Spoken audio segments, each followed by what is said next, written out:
Hi everyone, let's see how we can create this slide and what we are going to create today. See, the shapes are pretty amazing and everything looks great. So how we can create something like this? It's easy. I copy this slide because it's so easy to create. I'm going to give you some modifications. The first thing you need to create is that these shapes are something that I created easily by using this insert and this shape. But also, the thing that changed them is the transparency. You see, the transparency is the thing that making them look better.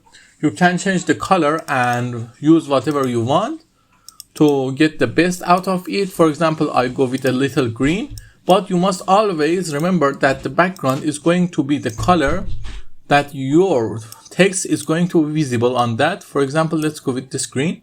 You see, it's perfect and you can have it. Now copy that. Here we have two ways for the transition. The first way is that every time bring one of them out and set the transparency to morph, or as I like, you can also do it all at once.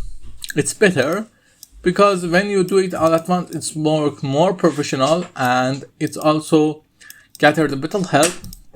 Now set the transition to morph and let's take a look. You see, it's perfectly aligned and everything look in the best way. I hope you like it. Have a nice time.